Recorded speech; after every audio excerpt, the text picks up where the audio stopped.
दारुल-इफ्ता वल क़ज़ा जिला बाराबंकी के प्रोग्राम मसाइल शरइया में आज का सवाल है।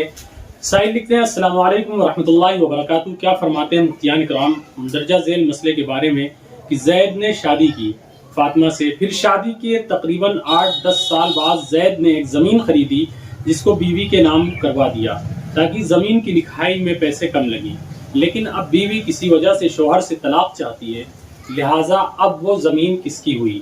कुरान और हदीस की रोशनी में मसले का जवाब मतलूब है। साइल महराज अहमद साहब प्रतापपुरी। वालेकुम अस्सलाम वरहमतुल्लाहि वबरकातुहू। अल-जवाब वबिल्लाहि तौफीक। बीवी के नाम ज़मीन मसलहतन करा देने से शरअन ज़मीन की मालिक बीवी ना होगी। सुबूत मिल्क के लिए फ़कत रजिस्ट्री काफ़ी नहीं है। शरअन जो असबाब मिल्क के हैं उनका पाया जाना ज़रूरी है। मसलन हिबा है, ये किसी चीज़ को गिफ्ट करना हिबा कहते हैं। अगर हिबा कर रहा है कोई शख्स तो हिबा करने वाले को वाहिब कहते हैं।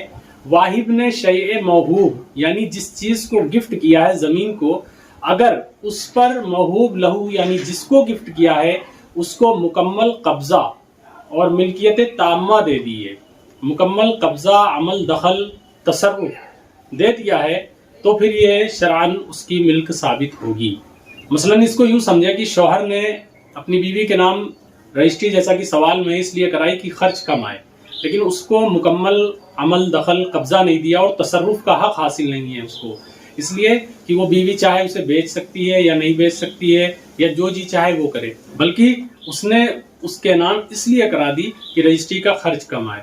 तो मुकम्मल जब तक मिल्कियत ताम्मा हासिल नहीं होगी तब तक हिबा ताम नहीं होगा। यानी बीवी जो चाहे उसको करे, जिस वक्त उसके नाम रजिस्ट्री कराई थी और उसको कह देता है ये तुम्हारी है, इसको जो चाहो करो, बेचो रखो या जिसे चाहो उसे दे दो, मेरा इससे कोई वास्ता नहीं है, और उस पर उसको कब्जा दे दिया होता मुकम्मल। अगर इसकी सराहत कर दी होती तो ये ज़मीन बीवी की होती, लेकिन ऐसी सराहत नहीं है। सवाल में लिखा है कि सिर्फ रजिस्ट्री के खर्च की वजह से ऐसा किया था।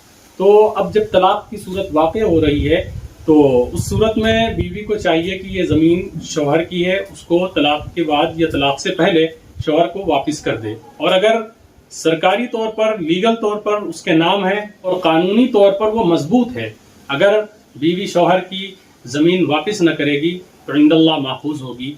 मसले के दलाइल डिस्क्रिप्शन में मौजूद हैं, आप वहाँ इसके दलाइल फ़िक़ही इबारात वगैरह पढ़ सकते हैं।